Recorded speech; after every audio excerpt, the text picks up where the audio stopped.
Memphis. This is News Channel 3 at 6.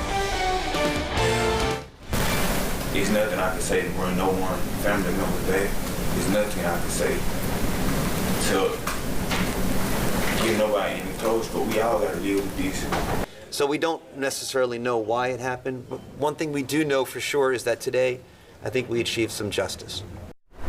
Ezekiel Kelly offered no explanation for his violent rampage that killed 3 people and injured 3 others almost 3 years ago. Good evening and thank you for joining us for the news at 6. I'm Stephanie Skurlock. And I'm Greg Hurst. Kelly will spend the rest of his life behind bars without the possibility of parole after accepting a plea deal this morning, which took the death penalty off the table. Instead, Kelly will serve 3 consecutive life sentences for the murders of Dwayne Tunstall, Richard Clark, and Allison Parker, plus an additional 221 years for the more than 24 other charges he pleaded guilty to, including attempted murder for the first terrorism charge in the history of Tennessee.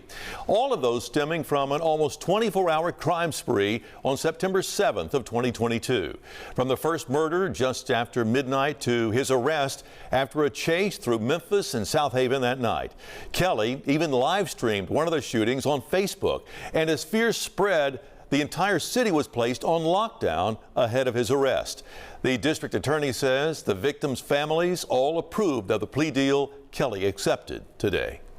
Richard Clark's brother-in-law was the only one of the victim's family members to speak directly in court today to Kelly.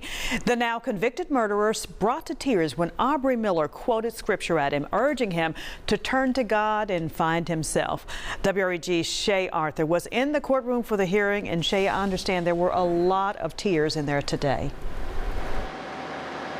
Yeah, Stephanie, it was very emotional. So many tears as people really just took in the weight of the moment of being in that courtroom there. After nearly 3 years, Ezekiel Kelly will never have the chance to be out on the streets again. One relative of the victims urging him to find faith.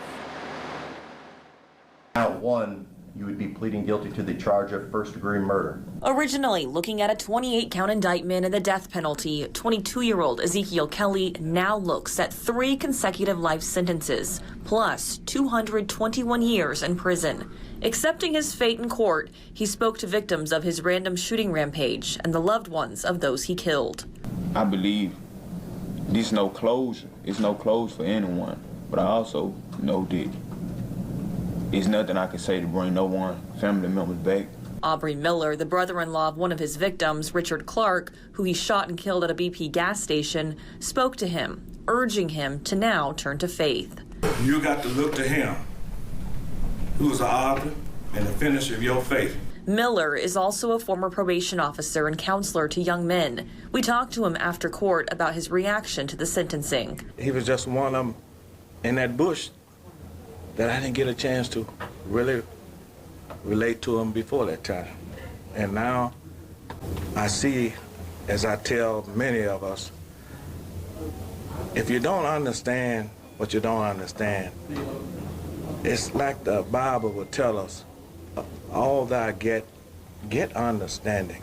With the trial not set to start until February, time has been an agonizing detail in this case. Shelby County District Attorney Steve Mulroy says death penalty cases can sometimes take decades to fully conclude. Even if we had gotten a conviction, and we're pretty confident we would have gotten a conviction, then there would have been an appeals process that would have dragged on for years. He says this deal helps the victims and their families to not have to keep enduring the cycle of pain waiting for closure.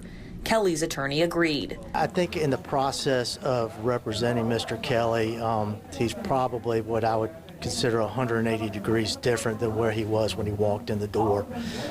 He has worked hard to do a transformation of himself. Mulroy says his team did everything possible within the bounds of the law to make sure Kelly never sees the light of day again. Particularly this kind of random violence which terrorized an entire city for 5 hours at least and put us on lockdown. I mean, when this type of violence occurs, there will be consequences. There will be accountability. And Kelly does not have the possibility of seeking parole. For your news leader, we're live downtown tonight. Shay Arthur, WREG News Channel 3. All right, court case ended, but the healing continues. Thank you, Shay.